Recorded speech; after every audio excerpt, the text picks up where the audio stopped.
Assalamualaikum warahmatullahi wabarakatuh. Bismillahirrahmanirrahim. Alhamdulillahilladzi faddala bani Adam bil ilmi wal amali ala jamil alam, wassalatu wassalam ala Muhammadin sayyidil arabi wal ajam wa ala alihi wa sahbihi ya nabiyil ulum wal hikam. Qala ta'ala fi kitabil karim, la in syakartum la azidannakum wa la in kafartum inna adzabi lasyadid. Wa qala sallallahu alaihi wasallam, ni'matani maqbunun fihi ma katsirun minan nas, as-sihat wal faraghu, amma ba'du. Hadirin hadirat yang dirahmati Allah Subhanahu wa taala, jamaah Masjid Birrul Walidain atau peserta buka bersama Pondok Pesantren Manarul Islam hari ini tanggal 17 Maret 2025 atau bertepatan 17 Ramadan 1446 Hijriah. Alhamdulillah, setelah beberapa saat yang lama kembali ya di masjid ini diadakan buka bersama, entah keberapa ini. Insya Allah kita saat ini sudah berada di hampir penghujung 10 hari yang kedua, sehingga itu artinya Ramadan semakin dekat untuk meninggalkan kita ya. Kalau sekarang nanti malam 18 Ramadan, berarti masih ada waktu kira-kira sekitar 12 harian untuk Ramadan, yang perkiraan sampai 30 Ramadan. Saya menyampaikan tema sore ini tentang as-shaumu wa tarbiyatul atfal lahu, bagaimana puasa dan mendidik anak untuk berpuasa.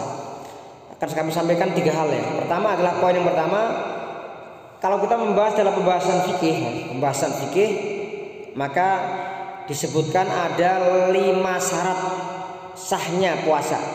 Pertama adalah Islam. Kalau orang non muslim maka tidak wajib puasa ya. Yang kedua al-balik, yaitu balik, artinya dia sudah mendapatkan kewajiban taklif, beban syariat, itu balik. Yang ketiga al-akil, berakal. Orang gila maka tidak mendapatkan kewajiban puasa dan puasanya tidak sah, orang gila.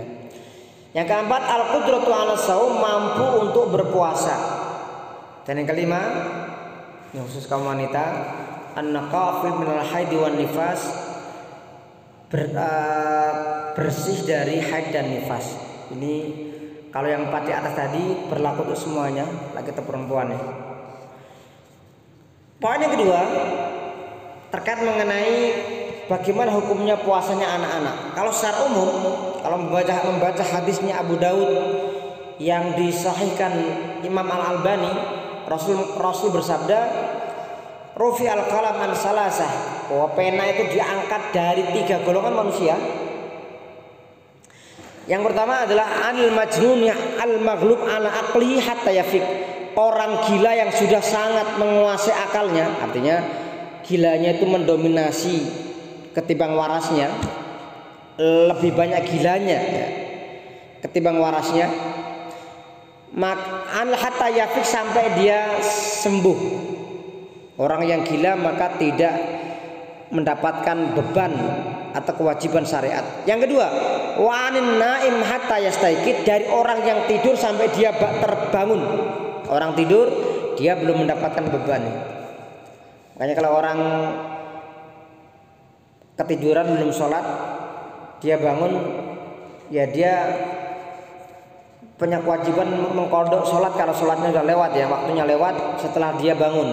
Ketika dia tidur, maka sholatnya orang tidur nggak sah ya. Orang tidur ngelindur sholat ya, nggak sah. Wa anis sabiyya hatta yahtalim, dari anak kecil sampai dia yahtalim, dia dewasa atau balik. Ini yang kita bahas di sini. Anak kecil sebenarnya selama dia belum balik, dia belum ada kewajiban taklif, puasa, sholat atau yang lain belum ada kewajiban. Misalkan usia 10 tahun belum balik, dia menjalani ibadah haji misalkan, itu belum menggugurkan kewajiban haji. Artinya dia masih punya kewajiban haji lagi karena dia belum balik. Sama ketika dia puasa, sholat dan semisalnya, itu adalah dalam rangka untuk melatih Artinya kalau belum balik dia nggak puasa nggak apa-apa. Cuma untuk jangka panjang dia memerlukan yang namanya persiapan latihan. Kalau orang nggak biasa sholat, langsung usia tua langsung diajari sholat itu susah ya. Tapi kalau sejak kecil diajari ngaji, sholat, puasa itu lebih mudah. Makanya banyak orang-orang tua yang mereka ngajinya itu susah. Kenapa? Karena lidahnya sudah terbentuk, terpola ya. Orang tua baru belajar sholat itu juga prosesnya panjang ya, dalam artian tidak bisa langsung bisa. Nah itulah pentingnya sejak kecil itu dibelajarkan mengenai ibadah. Tapi itu tidak apa, bukan menjadi kewajibannya sebenarnya, tapi itu adalah hanya untuk sebagai latihan. Kemudian terakhir ya, poin yang ketiga, kaifiyatu tarbiyati tifli lisaum, bagaimana melatih anak berpuasa. Biar anak berpuasa bagaimana caranya? Poin yang pertama terkait masalah umur. Ini para pakar-pakar dalam bidang fikih ada yang mengatakan dia diajarkan puasa ketika umur 7 tahun ya. Kata Rasulullah kan, ajari mereka sholat ketika 7 tahun, dikiaskan. Semua ibadah diajarkan ketika 7 tahun. Kemudian wakil lafis sinil asyir ada yang mengatakan nanti setelah 10 tahun. Karena Rasul mengatakan wadribu ma'alai wa hum abna'u asrin. Pukullah mereka kalau mereka nggak mau sholat ketika usia mereka 10 tahun. Sama ketika umur 10 tahun kok belum puasa, orang tua belum memukul anaknya. Tentunya memukul ini bukan seperti memukul yang seperti dipahami orang sekarang ya, memukul yang kemudian sampai menjadi kekerasan dalam rumah tangga. Tapi memukul ini memukul untuk memberikan ta'dib, mendidik supaya dia apa, mau belajar.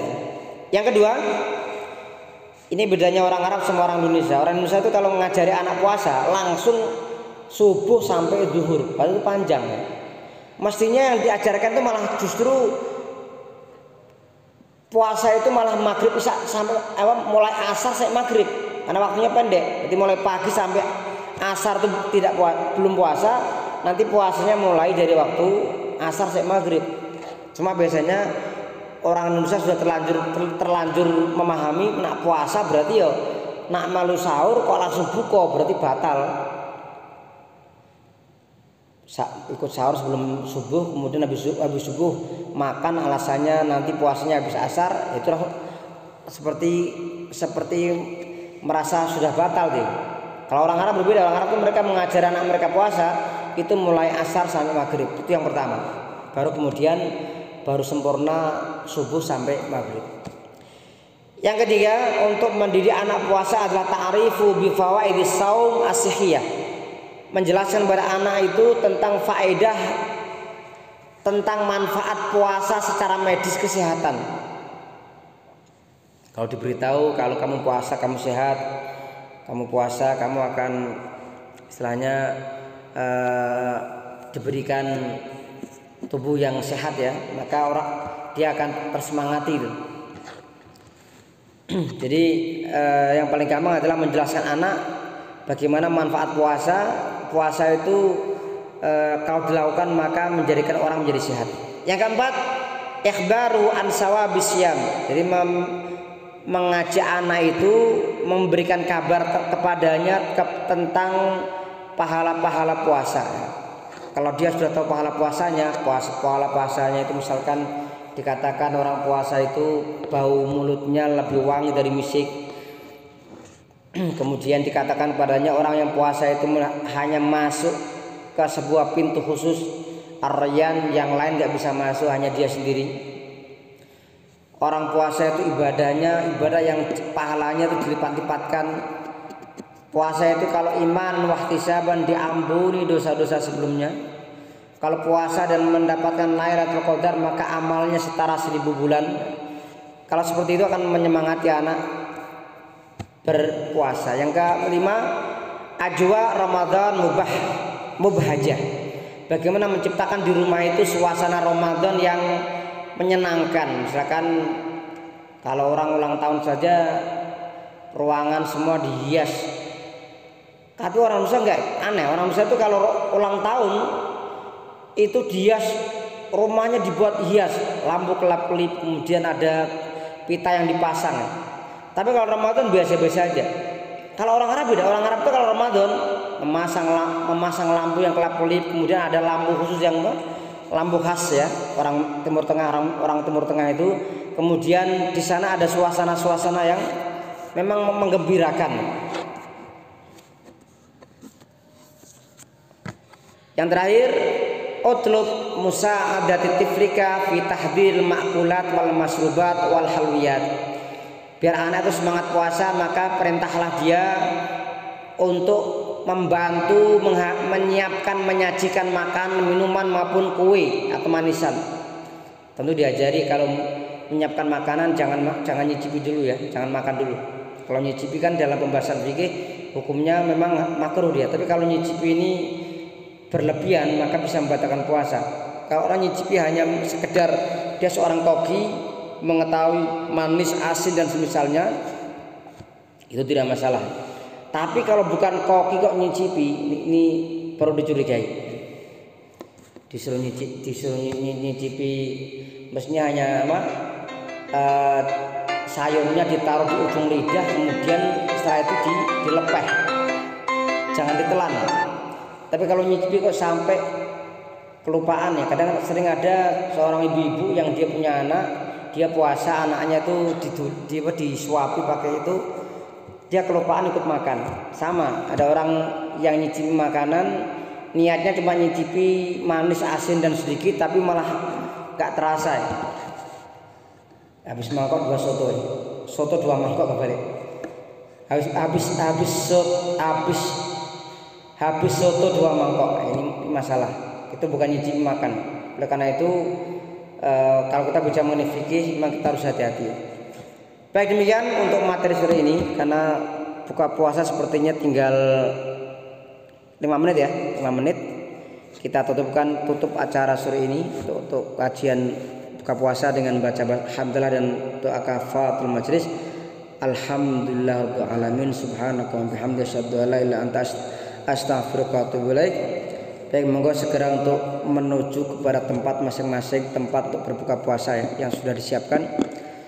Assalamualaikum warahmatullahi wabarakatuh.